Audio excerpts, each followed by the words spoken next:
शेर, आधा आदमी। हुजूर, आप इस बहरपी के धोखे में न आए। कछुए के ऊपर एक खोल की तरह यह इसका असली रूप नहीं है। यह तो इसने कानून के शिकंजे से बचने के लिए शेर का मुखौटा पहना हुआ है। हम समझे नहीं। आगे की बात मेरे साथी वकील बनाए। माय लॉर्ड, अगर कोई इंसान किसी का मर्डर करे तो आप उसे तुरंत फांसी पर लटका दो, लेकिन कोई जानवर जैसे कि शेर, बकरी, चीता या बैल किसी का मर्डर करे तो क्या आप उसे भी कत्ल का केस चलाएंगे? जानवरों पर भी मुकदमे चलते हैं। बस तो हुजूर, शेर की खाल और मुखौटा पहनकर इसने भी सोचा था कि कोई इसके पास ना आएगा और ये चुपचाप खिसक लेगा, लेकिन माय लॉर्ड, पुलिस की चौखन्नी और तेज नजरों से ये मेरा मतलब है कि ऊपर के अदालत होते हैं, लोअर कोर्ट में आज यह पहला चांस है, तो सोचा कि क्यों ना इनकी कर दी जाए इसकी। आपकी तारीफ बैरिस्टर नारद महाशय, आप अपनी वीणा कहाँ भूल गए?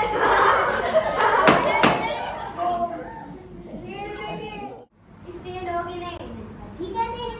क्या नटवरलाल, कोई मशहूर ठग जिस पर कहीं मुकदमे चल रहे? नहीं माय लॉर्ड, नहीं।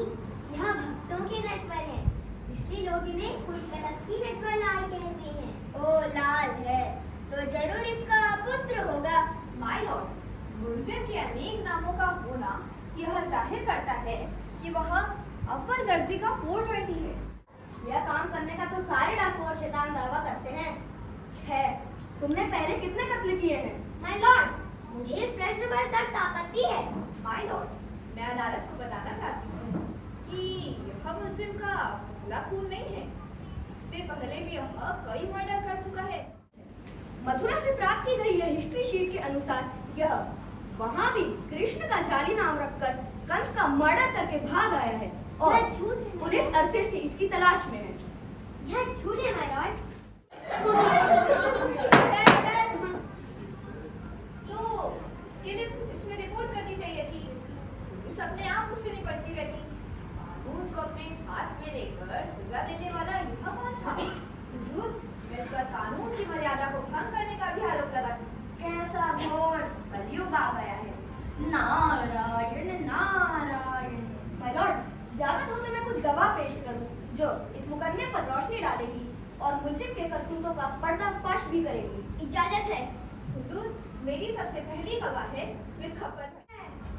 बेबी प्रहलाद की आया हूँ। आया कि आई? वकील साहिबा, गवाहों को बोले दो, उसे डिस्टर्ब ना करो। तुम इस खप्पर बनी, आप मुलजिम के बारे में क्या जानती हैं? हुजूर, यह अक्सर घंटों बेबी प्रहलाद से अकेले में मिला करता था और पता नहीं क्या क्या उल्टे सीधे पाठ पढ़ाता था। इसने बेबी को इस कदर अपने वश में कर लिया था कि बेबी रात को नींद में इसका नाम लेकर चौंक पड़ता। साइंस की आंखें मामूली करिश्मे दिखाकर लोगों की भावनाओं के साथ खिलवाड़ भी की है। यह झूठ है माय लॉर्ड। मेरे अजीज दोस्त, क्या आपने इस आरोप के पक्ष में कोई सबूत दे सकते हैं? अरे मैं तो कहती हूँ कि वो भगवान की तलब किया और हुक्म दिया कि मैं उस आफत के परकाले बेबी प्रहलाद को ऊंचे पहाड़ से गिरा दूं। क्या तुमने राज के आदेश का पालन किया? क्यों ना करता सरकार, जिसका नमक खाता हूँ उसका हुक्म भी बजाता हूँ। लेकिन मैं तो ताजुब में रह गया। उस संपोले को इतने ऊंचे से गिराया, फिर भी उसको खरोच तक नहीं आई। ऐसा कैसे हो सकता? वह अपने भुगतान के लिए नालिश करने वाला है। मुलजिम की अपराधों की लिस्ट में एक और जुर्म बढ़ा। नारायण नारायण।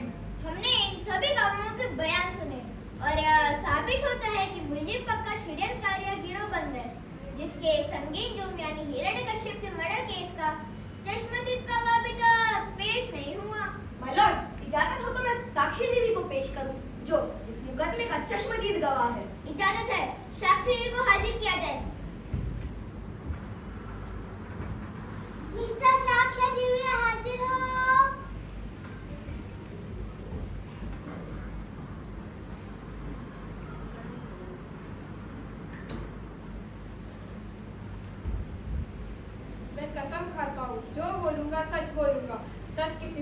नहीं बोलूंगा।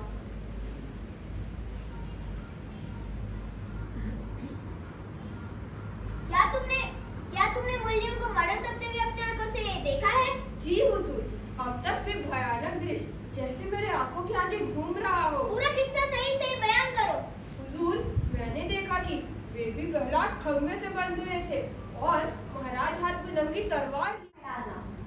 तुम्हें अपने सफाई में कुछ कहना है? नारायण नारायण, कहना बहुत कुछ है। सरकारी गवाहों के हिसाब से तो यह साफ जाहिर है कि मर्डर न दिन में हुआ, न रात को, न आदमी ने किया, न जानवर ने, न महल के अंदर हुआ, न बाहर। तो फिर आखिरी गवाह का नाम यह जाहिर करता है कि इसकी जीविका ही झूठी गवाहियां देना है। और हुजूर, कहा जाता है कि जिस हथियार से मर्डर हुआ वह भी पुलिस ने बरामद नहीं किया है। और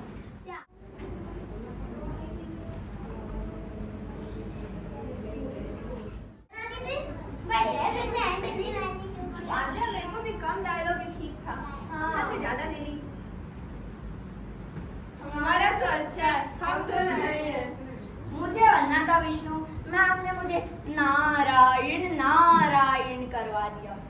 मेरे को नहीं बनना जज, मेरे को नारद बनना है। मैं तो मैम की ईमानदार बच्ची हूँ। मैम ने जो बोला मैंने वो किया। तुम कुछ नहीं हो, पूरा नाटक मैं कर सकता था। मैं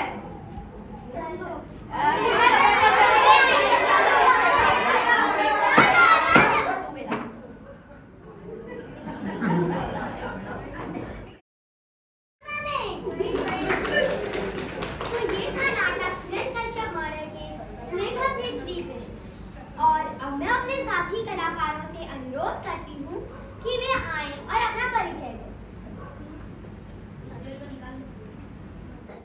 आपने मुझे वकील के रूप में देखा। तीन कलाकार, और मुझे पूरी उम्मीद है कि आज के कार्यक्रम की पहली प्रस्तुति ने जरूर आप सभी को गुदगुदाया होगा। तो अब मैं मंच पर आमंत्रित करना चाहती हूँ सस्ते जहाज का सपना नाटक के कलाकारों को अपना परिचय देने के लिए। इनके लिए बहुत अच्छा लग रहा है, बहुत अच्छी मेहनत और सारे बच्चे प्यारे लग रहे हैं आज। चलिए, अभी सारे बच्चों की मेहनत और सारी चीज़ों को देखते हुए आज हम इन्हें कुछ भेंट देना चाहते हैं, जो हमेशा देते ही हैं, पर आज थोड़ा सा स्पेशल सोचा कि इनको और ऊर्जा मिले उसे देखकर। बुरा तो कुछ भी नहीं, बहुत अच्छा लगा सब कुछ। सबसे बड़ी बात है बच्चों के साथ काम करना बहुत कठिन है। रंगकर्म तो अपने आप में कठिन है, लेकिन बच्चों के साथ काम करना और उनके साथ ये हम देखते हैं, लेकिन इतना आसान नहीं है ये करना। और मैं अर्पिता को सिर्फ हौसला देने आता हूँ। रंगकर्म से मैं जुड़ा रहा लगातार, लेकिन म्यूजिक से ज़्यादा नाता रहा, रंगकर्म से नहीं। लेकिन एक बात बताना चाहूँगा आपको, शांत रहिए थोड़ा। एक लड़का था, वो हमारी कैजुअल अनाउंसर का बेटा है, जया सिंह है, अभी वो मुंबई में है, शुभम सिंह। तो वो वैसे ही रंगकर्म करता था, तो उसे मैंने उसका नाम दिया रंगधर्मी। फिर वो मुंबई चला गया, असिस्टेंट डायरेक्टर बन गया, तो उसमें मैंने नाम दिया सिनेधर्मी। अभी आपने देखा होगा एक सीरियल आता है एक कुड़ी, उसका डायरेक्टर बन गया।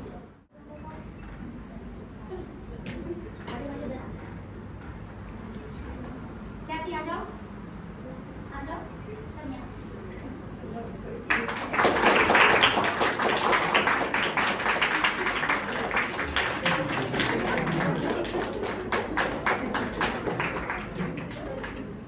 वंदना यादव।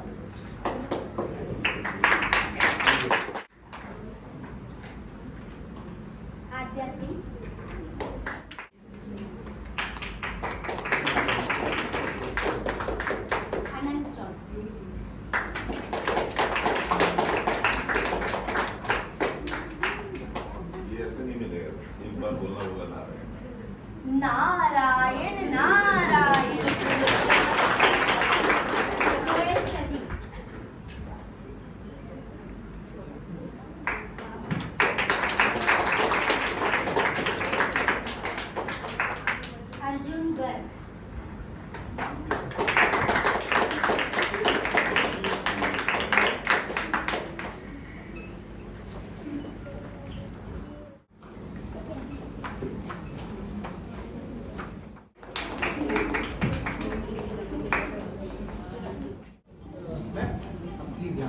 अब इधर बैठ जाइए।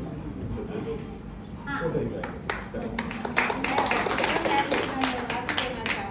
इनकी वजह से मेरे बच्चे आज रंगमंच के स्टेज पर परफॉर्म कर रहे हैं, इसके लिए इनको हार्दिक बधाई।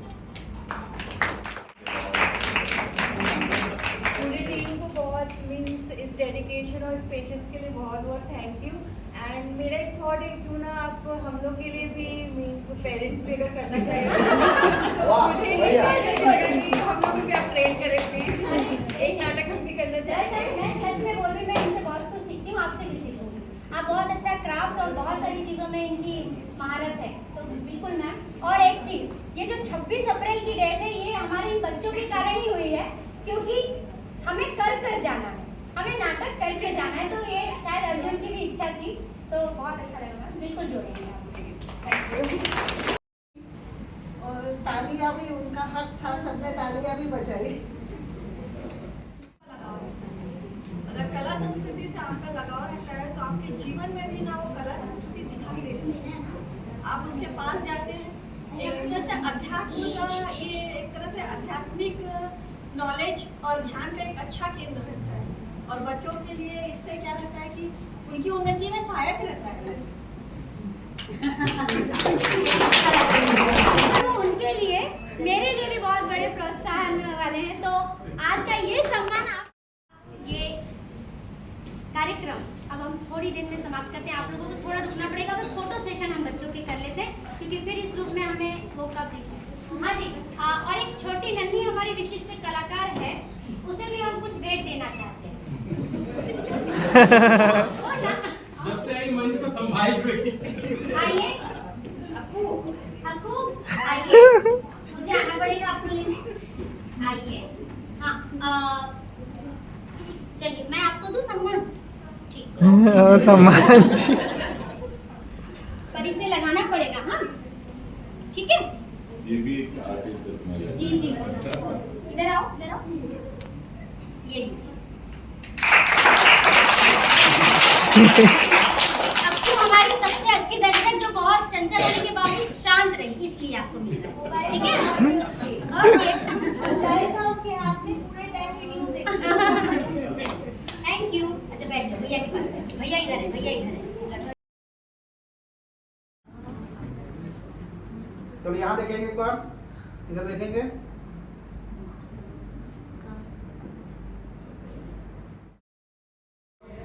हाँ बस बस बस, ज्यादा है।